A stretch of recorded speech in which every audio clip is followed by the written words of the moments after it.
Pourquoi certains couples répètent-ils les mêmes erreurs? C'est le sujet de ce 55e épisode du podcast Les chemins du couple. Bienvenue sur le podcast Les chemins du couple. Je suis Céline Domecq, thérapeute et conférencière, experte dans la relation de couple depuis 2009. J'ai aidé et accompagné des milliers de personnes, que cela soit en ligne ou en cabinet. Ma mission est de vous aider à vivre une relation de couple sereine et épanouie. Être heureux en couple, c'est possible pour tout le monde. Donc si vous cherchez à améliorer votre relation amoureuse, vous êtes au bon endroit. Mon objectif dans ce podcast est de vous apporter un nouveau regard sur la relation amoureuse, plus de connaissances, d'informations et surtout des conseils. Ce podcast hebdomadaire sera un soutien pour transformer vos difficultés en opportunités de vivre la relation amoureuse que vous méritez. Je vous souhaite de passer un très bon moment. Démarrons ensemble ce nouvel épisode. Alors aujourd'hui, on va parler d'un sujet qui touche un bon nombre de couples, peut-être même vous actuellement qui m'écoutez en ce moment. Pourquoi certains couples semblent piégés dans un cycle où les mêmes erreurs se répètent encore et encore?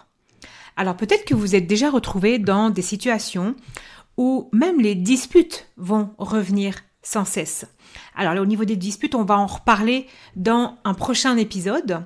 Ça sera l'épisode 56. Mais on va essayer quand même, à partir d'aujourd'hui, de parler de ce cycle de répétition. Que ça ne soit pas que forcément sur les disputes. Parce que l'idée, c'est de comprendre pourquoi vous avez l'impression de toujours tourner en rond sur certains sujets, sur certaines attitudes, sans jamais vraiment avancer. Pourquoi ça arrive? Et surtout, qu'est-ce qu'on peut faire pour comprendre cette dynamique? Dans cet épisode, je vais essayer un petit peu de démystifier le cycle des répétitions et surtout vous amener à mieux comprendre les mécanismes, ça va dépendre un petit peu de là où vous en êtes, qui sous-tendent ces cycles. Parce que bien comprendre pourquoi cela se produit, c'est la première étape pour apporter du changement dans votre relation. Du changement, on va appeler ça positif, mais en tout cas, un premier pas de transformation. Comprendre la dynamique répétitive est essentiel pour toute personne qui souhaite améliorer sa relation de couple. Parce que sans prise de conscience, vous le savez, j'en parle et j'en parlerai tous les jours tant que vous écouterez mon podcast. Sans prise de conscience de votre part, ça sera toujours difficile d'apporter du changement et donc de sortir de ces cycles. On peut très facilement, et je l'entends au téléphone trop souvent, j'ai envie même de vous dire, c'est l'autre qui doit changer. C'est les circonstances extérieures qui font que. Mais en réalité, ces erreurs répétées sont souvent le résultat de schémas plus profonds, souvent inconscients, qui vont influencer notre manière d'interagir avec notre partenaire. Et donc, lorsque vous mettez le doigt sur ces dynamiques, vous allez pouvoir mieux comprendre votre relation, mais aussi, vous allez pouvoir faire évoluer vos propres comportements.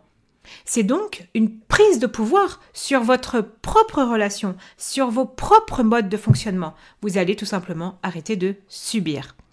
Et c'est là que vous allez pouvoir saisir les opportunités de transformer les difficultés en croissance, en changement et jusqu'à même renforcer le lien avec votre partenaire. Alors, pourquoi vous allez continuer à tourner en rond si vous pouvez comprendre ces mécanismes et essayer de développer une relation plus saine et épanouie? Souvent, lorsqu'on parle de couples qui répètent les mêmes erreurs, ça va faire référence à des comportements, des situations qui semblent se rejouer encore et encore. Comme si on avait un scénario et rien ne l'arrête. Ça va être donc des disputes, on va en parler dans le prochain épisode du podcast, où on revient toujours sur le même sujet, mais aussi ça peut être des réactions, des comportements qui vont provoquer constamment des tensions. Par exemple, des comportements autour de l'argent ou autour de certaines responsabilités familiales.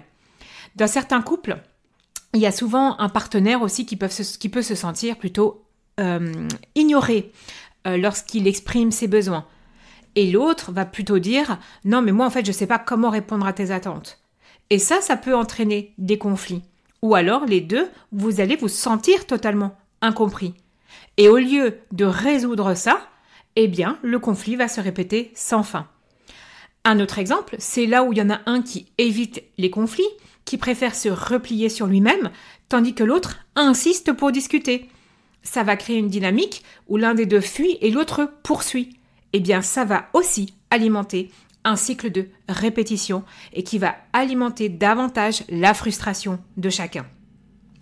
Il y a certaines personnes, chercheurs en psychologie et en thérapie de couple, qui ont vraiment étudié ce phénomène de répétition des erreurs dans la relation.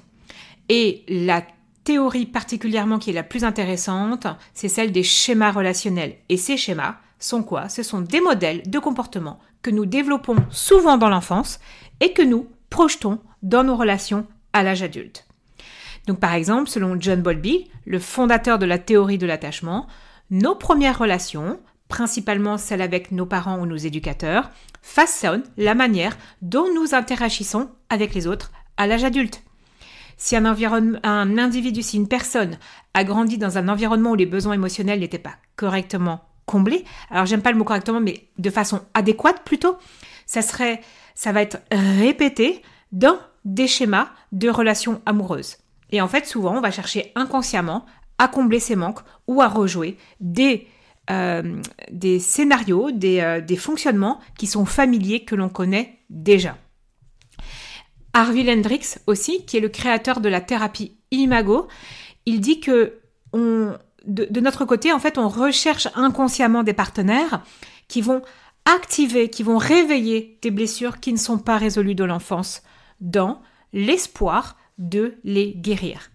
Et c'est pour ça qu'on va avoir les mêmes erreurs ou les mêmes conflits qui peuvent se répéter encore et encore pour corriger, résoudre ces blessures émotionnelles qui sont enfouies. Et donc, même si ces cycles répétitifs peuvent sembler très frustrants, souvent, ils révèlent des besoins plus profonds, des blessures non résolues. Et en fait, l'idée, c'est de les voir, les comprendre, les travailler. Et en comprenant ce phénomène, en identifiant tous les mécanismes qui sont à l'œuvre dans votre relation, ça sera la première étape pour casser ces cycles et éviter de retomber dans les mêmes pièges. Alors, lorsqu'on parle de répétition ou de mêmes erreurs dans la relation, il est essentiel de comprendre qu'une grande partie de ces comportements vont reposer sur des croyances et des schémas inconscients profondément ancrés. Ça, c'est ce que j'ai expliqué un petit peu avant. Et donc, ces schémas se construisent souvent, comme je le disais aussi, dès l'enfance. C'est pour ça qu'à un moment donné, quand vous travaillez sur votre couple, si vous ne voulez jamais aller voir un peu votre histoire, eh bien, vous allez répéter des choses, tout simplement.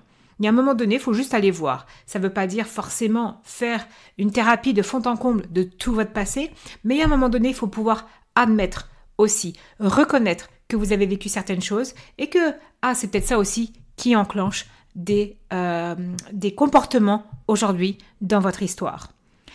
Et en effet, parce que dès votre plus jeune âge, vous allez observer, intégrer, donc comme je le disais, des modèles relationnels. Et par exemple, si vous avez grandi dans un environnement où les conflits étaient évités, mal gérés, eh bien, inconsciemment, vous pouvez adopter ces mêmes stratégies dans votre relation adulte, ou tout au contraire, aller à l'inverse, poursuivre l'autre pour régler ces conflits. Et en fait, ni l'une ni l'autre ne sont des bonnes stratégies pour être épanoui dans son couple. Il va y avoir aussi des croyances derrière, souvent inconscientes, parfois très conscientes, qui vont vous guider dans vos choix relationnels et dans vos réactions face à votre partenaire. Par exemple, si vous croyez inconsciemment que l'amour doit être difficile ou conflictuel, eh bien, vous serez beaucoup plus susceptible de recréer ces dynamiques dans votre relation de couple. Et donc, du coup, cela va devenir un cycle où vous allez reproduire les mêmes erreurs sans en être conscient. Puis, il va y avoir aussi l'influence des peurs, l'influence des insécurités personnelles. Parce que une autre cause de la répétition des erreurs dans les couples, ça va résider dans les peurs, dans les insécurités personnelles. Elles prennent racine, à nouveau, souvent dans des expériences passées jusqu'à l'enfance. Et il peut y avoir aussi des relations de couple antérieures où les blessures émotionnelles n'ont pas été résolues qui vont influencer de manière vraiment significative votre rapport à l'autre dans le couple. Par exemple, on l'a déjà vu dans des épisodes précédents du podcast, la peur de l'abandon ou du rejet, c'est une insécurité qui va pousser certaines personnes plutôt à adopter des comportements inadéquats dans la relation. Une personne qui va craindre d'être abandonnée peut, sans s'en rendre compte, tester la loyauté de son partenaire à travers des comportements inadéquats, comme la jalousie excessive ou des accusations infondées. Et donc ce type de comportement, par exemple, plutôt que de renforcer le lien, va contribuer à des conflits répétitifs qui va finir par vous éloigner l'un de l'autre. Et donc ces croyances inconscientes et ces insécurités vont vraiment agir comme des forces sous-jacentes à vos comportements sans que vous en soyez pleinement conscient, ou en tout cas tant que vous n'avez pas mis de la conscience là-dessus. Et c'est pour ça que pour briser des schémas répétitifs dans votre relation, il est important de prendre le temps de comprendre les causes profondes.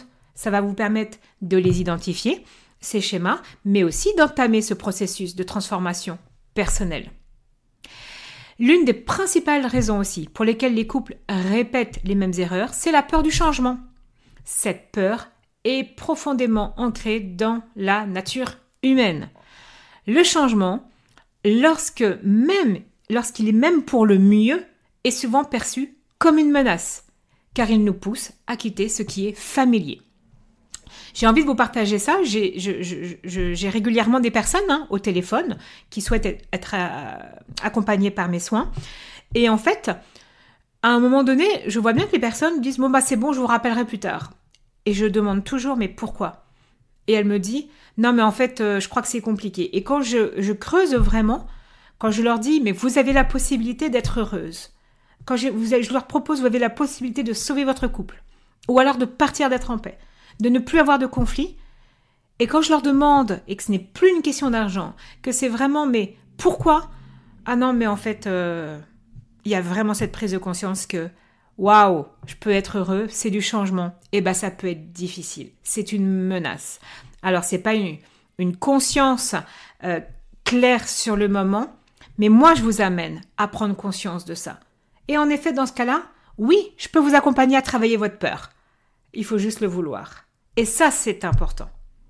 Et c'est pour ça que de nombreuses personnes préfèrent dire « c'est mon conjoint qui doit travailler, c'est ma femme qui doit faire ce travail sur elle ». Parce qu'en fait, moi, c'est tellement mieux de rester dans ma zone de confort. C'est tellement mieux de rester dans ce qui est familier. Et oui, il y a de nombreuses relations de couple qui aiment rester dans les conflits. Il ne faut pas se mentir. C'est vraiment la réalité des choses. Et souvent, donc cette peur, c'est une réticence à se remettre en question sur ses comportements, sur ses habitudes, même si elles créent des tensions. Donc, si vous avez cette peur, eh bien, ça peut vous amener à rester coincé dans un schéma de fonctionnement qui, même si vous savez qu'il est dysfonctionnel, même si vous savez qu'il ne vous rend pas heureux, heureuse, vous paraît comme sûr. Parce que les changements nécessaires pour améliorer votre relation peuvent être perçus de manière inconsciente comme risqués. Ça ouvre la porte à l'incertitude. Et l'incertitude peut réveiller du rejet, de l'abandon ou même un sentiment d'échec, même si j'aime pas ce mot-là. Et en fait, ce phénomène, c'est la résistance au changement. Et donc, la zone de confort, c'est donc un autre facteur clé qui alimente cette résistance au changement. En psychologie, on parle souvent de l'homéostasie relationnelle, un équilibre inconscient que les couples maintiennent, même si cet équilibre est source de douleur ou de conflit. Il s'agit d'une sorte de stabilité émotionnelle, où les partenaires, finalement, connaissent leur rôle respectif et anticipent les réactions de l'autre, même si ça mène à des répétitions d'erreurs ou à un mal-être dans la relation. Et donc, paradoxalement, en fait, c'est que cette stabilité peut être une forme de sécurité pour vous, car elle permet d'éviter tout simplement de s'aventurer sur un terrain inconnu, où du coup, vous n'allez pas connaître les réactions et les résultats de votre partenaire. Et donc, certains couples préfèrent rester dans une relation dysfonctionnelle, mais prévisible, plutôt que de risquer de finalement chambouler cet équilibre pour quelque chose qui est potentiellement meilleur, mais incertain. Donc par exemple, un autre exemple, c'est un couple qui se dispute toujours à propos du même sujet, comme la gestion du temps ou des finances. Eh bien, plutôt que de chercher réellement à comprendre les besoins sous-jacents de l'autre, ils préfèrent éviter la confrontation et continuer à se disputer parce que c'est la manière dont ils ont appris à fonctionner ensemble. Ça fait partie de leur zone de confort relationnel, même si ça les empêche de progresser. La résistance au changement, l'attachement à une zone de confort, même lorsqu'elle est dysfonctionnelle, ce sont des forces qui sont très puissantes et qui poussent les couples à répéter les mêmes erreurs. Et donc comprendre ces résistances, c'est une étape cruciale pour vous libérer des cycles répétitifs. Ça nécessite de faire face à la peur de l'inconnu et d'accepter que pour qu'une relation évolue, il faut parfois sortir de sa zone de confort et embrasser le changement, aussi incertain soit-il. La peur, ça se travaille. À un moment donné, n'hésitez pas à me contacter. Moi, j'accompagne dans tout mon processus à travailler cette peur parce que je sais qu'on ne veut pas aller la voir. C'est vraiment important. Et pourtant, ça se travaille, ça s'accompagne. Et les résultats derrière sont juste incroyables. Donc, le premier pas pour sortir de ce cycle de la répétition des erreurs, c'est de prendre conscience que ça existe. Sans cette prise de conscience, les comportements vont continuer sans que vous en cherchiez l'origine. Et donc, vous allez continuer à reproduire les mêmes schémas. C'est un peu comme marcher dans le brouillard, tant qu'on n'en a pas conscience du chemin qu'on prend, c'est pas grave, on peut continuer à tourner en rond. Donc, reconnaître ces schémas répétitifs, c'est essentiel. Parce que c'est seulement à partir du moment où vous allez identifier ces cycles que vous allez commencer à les changer. Par exemple, si vous réalisez que chaque conflit commence par une incompréhension liée à la manière dont l'un de vous exprime ses émotions, vous allez pouvoir vous concentrer sur cette dynamique. La thérapie cognitivo-comportementale, par exemple, est très souvent utilisée pour aider aussi les personnes à identifier et à déconstruire les schémas. Et cette approche met l'accent sur la compréhension des pensées automatiques, des croyances qui alimentent les comportements répétitifs. Dans mes accompagnements, en effet, je fais un travail de décryptage de ces mécanismes internes pour comprendre pourquoi j'agis là-dedans. Donc du coup, moi, je vous invite vraiment à réfléchir sur vos propres schémas relationnels. Y a-t-il des situations où des disputes se répètent régulièrement dans votre couple? Des comportements? Est-ce que, par exemple, c'est toujours la répartition des tâches ménagères? Ou la manière dont vous communiquez après une longue journée de travail? Prenez un moment pour penser à ces moments récurrents de tension ou d'incompréhension dans votre relation de couple. Quelles sont les émotions qui reviennent le plus souvent dans ces moments? Quelles sont vos réactions automatiques que vous avez dans ces situations? Identifiez les déclencheurs qui vous semblent vraiment toujours mener à ces conflits. En prenant le temps de réfléchir à ces éléments, vous allez pouvoir commencer à repérer les signes des cycles. Et souvenez-vous que ce n'est pas une question de se juger ou de juger son partenaire, il s'agit de comprendre comment vous fonctionnez à un niveau plus profond, afin de pouvoir apporter des changements positifs. La prise de conscience est une clé fondamentale pour briser les cycles répétitifs. Et donc, en observant vos comportements et vos schémas, vous allez pouvoir vraiment donner la possibilité de transformer votre relation. Vous allez commencer à voir les situations avec plus de clarté, à identifier des moyens de réagir différemment. Et ça va vous ouvrir la voie à une dynamique plus saine et harmonieuse dans votre couple. Et si vous voulez aller plus loin, si vous désirez restaurer la complicité pour sauver votre couple, grâce à une semaine de conférences en ligne, la Semaine du couple 6e édition revient et aura lieu du 14 au 18 octobre 2024. Réservez votre place dès maintenant pour la Semaine du couple 6e édition. Sur le site www.celinedomec.info/semaine-couple, sur mon site internet celinedomec.com ou dans le descriptif de cet épisode, vous avez tous les liens. Je vous retrouve très bientôt. Si vous aimez mon podcast, pensez à vous abonner et également à donner votre avis et mettre des étoiles. Puis, si vous désirez recevoir encore plus de contenu de qualité pour être plus heureux, plus heureuse, jour après jour dans votre relation, alors rejoignez ma newsletter sur mon site internet www.celinedomecq.com ou dans le lien que vous trouverez dans le descriptif de cet épisode. À très bientôt!